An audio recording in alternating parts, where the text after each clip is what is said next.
So a few months ago when I decided to build a new PC, I had to really think about what GPU I wanted to put in it. I originally intended for it to be like a really budget system, so I went with like an AM4 chip and I went with RX 7600. And the reason I went with AMD to begin with was because I was using Linux, and I just heard that AMD had better compatibility on Linux, so I went with AMD. But I quickly ran into a lot of issues with my 7600. It only had 8 gigs of VRAM and it was just a nightmare. So I returned it, and then I went a little bit overkill and I bought a 9070, which was more than twice the price of the 7600, but it was still cheaper than the, more popular and more powerful 9070 XT. I've had a few people ask me why I went with the 9070 over the 9070 XT, and there are a few reasons for it. Firstly, the price. The 9070 XT was like over £100 more than what I paid for the 9070. I think prices have come down in the last few months, so I'm not sure if that's the case anymore. And I think actually the 9070 itself is a bit less than it was when I paid for it, when I bought it. The 9070 was like £590, I think, which is a lot of money considering the retail price, I think, is like £530. But the 9070 XT was like the cheapest one that I could find that was even in stock was like £700. So that's the first reason. It was significantly cheaper. But the main reason really was that I think that the 9070 is a lot more power efficient. And what I mean by that is that the 9070 XT uses like 305 watts under full load, which that's actually pretty efficient for a mid to high end card, right? But the 9070 uses 230 watts under full load, which is really, really power efficient. Also, the performance is like 10-ish% less than the 9070 XT. So taking into consideration the price difference and the power usage difference, I think that going for the normal 9070 was a better choice for me. But then it begs the question why didn't you just go and buy a second-hand 7800 XT? And the main reason really comes down to the fact that these new cards use FSR4, which is an absolute game changer. Now, I know that some people don't like using upscaling and all of that, but as far as I'm concerned, when upscaling is actually good, it's awesome. It's a really good tool to be able to actually play games, especially because I use a 4K display. My TV is 4K, it's 4K 120 Hz, and the amount of games that actually utilize 4K 120 is really low. So I'm coming from a PS5 Pro, and that console is great, don't get me wrong, it's amazing. The PSSR that they've implemented, which I think is based off of FSR3, it's not great. It doesn't look great. It looks good in some games, but then other games it looks terrible. And the same can be said for FSR3. But FSR4 looks absolutely incredible. It's really impressive, the visual quality of that upscaler. Genuinely putting the quality of FSR4 onto performance mode compared to even FSR 3.1 at quality, it's a night and day difference. The 9070 is not a card that's going to be doing native 4K, at least not in a lot of games. There are some games that I've been able to get away with it, but they're older games or games that just have lower graphical fidelity. But some of these newer games, for example Spider-Man 2, it has FSR4 support, so I was able to get away with putting it on quality mode and literally being really high above 60 FPS constantly. I do hear a lot of people saying the 9070 is not a 4K card, it's a 1440p card, all of that. Using FSR4 you can do 4K really, really effectively, and it looks really good because FSR4 is such a great implementation of upscaling. And obviously I'm not technical, or I don't have the equipment to be able to measure the the pixel density or the upscaling quality. You want to go to Digital Foundry for that. This isn't a review of a 9070. I'm just talking about whether or not it's worth buying, pretty much. But yeah, genuinely, this card can run pretty much anything I throw at it with a 4K output. I've never had to turn down the resolution. I have had to turn down maybe the FSR. A game that I'm playing right now as of recording this video is Wuchang Fallen Feathers, which I probably just butchered that name, but that game has some pretty bad optimization issues anyway, and it's a real shame because I think it's a really, really good game. Like, I'm absolutely loving it, but I'm not really having those same performance issues that other people are having. But yeah, it doesn't use FSR 4, so I think it's using FSR 3.1. I could be wrong about that, but I think that that's what it's using. And, you know, it looks decent at 4K, like, but I imagine that turning the rendering resolution down, you're going to have a pretty poor looking image, especially because it's really aggressive with upscaling. That game is like, you need to have it at like around 50% on the 9070 in order for it to be playable, but you know, it looks okay.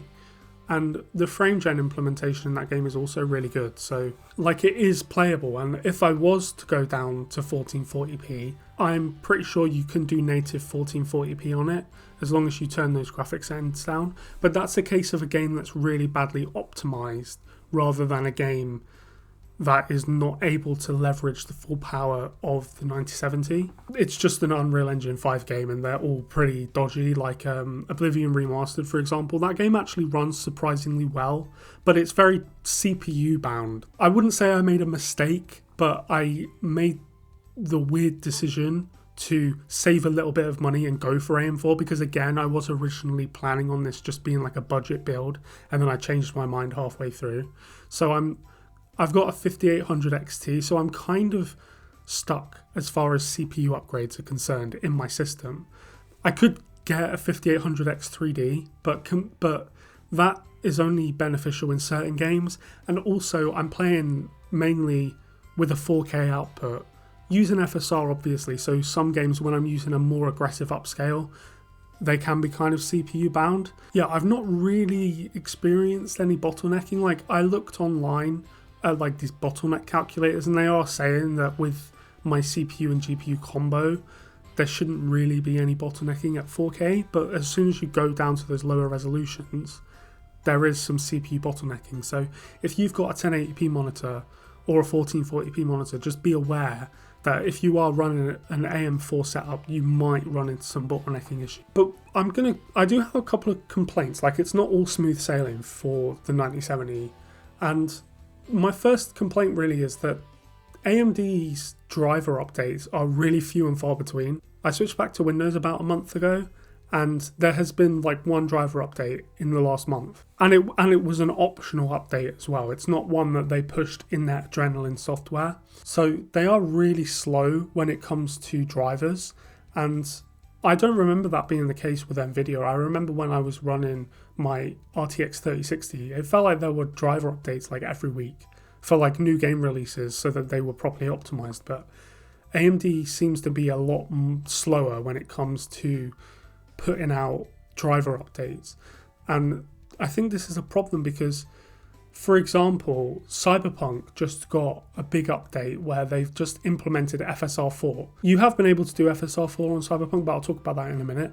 But they have officially supported FSR 4. But the problem with FSR 4 is that it is driver dependent at the minute. So you can't just enable FSR 4 in the game options. You have to go into the Adrenalin software and then enable it in there, and then you're able to use FSR 4. It's very game dependent, and there's not a lot of games that use FSR 4 either. AMD, over a week after this Cyberpunk update has released, AMD has still not released drivers so that you can play the game with FSR 4, which is crazy because I would think that with such a major upgrade for like such a popular game, like Cyberpunk is such a huge popular game, but AMD doesn't seem to be that interested in prioritizing releasing drivers for the cards. They just don't release drivers very often. Thankfully, I think my experience has been pretty stable though. Like, I've not had any driver timeouts, no driver crashes or anything, which I know that's kind of like a bit of a reputation with AMD cards, is that they have dodgy drivers. They there's driver crashes and there's stuttering and problems and all of that. I've not had any issues with that. I've never had any driver crashes in the 3 months that I've had it on either Linux or Windows. Yeah, they are just very slow to release new drivers. And I'm kind of not used to that because, again, Nvidia was very on top of it. They would release drivers for games like before the games came out so that you know that you're getting a good experience with the games. So yeah, for such a big selling point of the cards, of these new 90 series cards being FSR4, the fact that a lot of games do not support FSR4 is crazy. I think it's like around 50 games. So that is a little bit disappointing because these cards have been out for what, like 4 or 5 months now? And there are like some newer games that just don't have FSR4 support, like Wu Chang. I mean, who knows, maybe the next driver update will have FSR4 support for Wu Chang, but in my opinion it's too little too late, because the games, I mean, I don't even know when the new drivers are gonna come out, but the game has already been out for a few days at this point and there's been nothing. So they are very, very slow to release drivers, and it's crazy. Thankfully, certain modders and developers have taken it into their own hands, and there's this incredible piece of software called Optiscaler, which I'm sure you've heard of by now. It's an amazing tool, and it's not just for FSR4, but I think that one of the big selling points of this piece of software is the fact that you can go back and put FSR4 in games that do not support it. You go onto the GitHub and then you download it, and then you have to copy all of the files to the game directory and then run the batch file. When you've got it working and you get FSR4 in like older games, or for example Wu Chang, which, by the way, Wu Chang keeps releasing updates and have now broken FSR4 on Optiscaler. Like, it was working fine yesterday, but then they released another update yesterday, and then for some reason it broke Optiscaler, so I can't actually get that working anymore, which is a shame. But yes, for example, Cyberpunk has really bad FSR3 implementation. It's really bad, but using Optiscaler you can get FSR4 in Cyberpunk, and it's like a transformative experience. It looks so good with FSR4. And that's the case with pretty much every game. Compared to FSR 3.1, FSR4 is such a game changer. It's such a powerful upscaler, and it's honestly kind of indistinguishable from 4K, from native 4K. Like, it is. I know that some people have their issues with upscaling, but if you see it in person on a 4K TV and you look at FSR4 and native 4K side by side, you are going to be having to really zoom in to find the differences. So having Optiscaler is like such a huge thing, and I think it's pretty much essential if you want to use one of these newer GPUs, because AMD just seems to be sleeping as far as like FSR4 support. Also, the specific card that I've got, which is the POWERCOLOR HELLHOUND, the temps on that card are great. Like, I've never seen the temperature go above like 65 degrees, and it always usually hovers around 60. And this is on the overclock mode. There is a silent mode as well, which I think limits the power but then reduces temps. I haven't bothered with that because, yeah, the overclock mode on this card is so efficient and pretty cool as well, like as far as temps. So this sort of brings me back to the question of, is it actually worth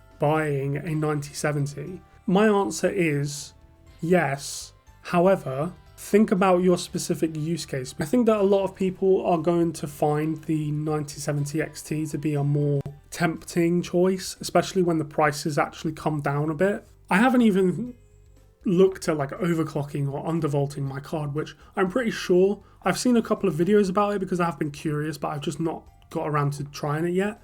But as far as overclocking is concerned, you can get it to near 9070 XT performance, but with significantly less power draw. It's just, it depends on the card, obviously. Like, overclocking can be a bit finicky, but I have seen some people who have been able to get it to within 5% of the 9070 XT.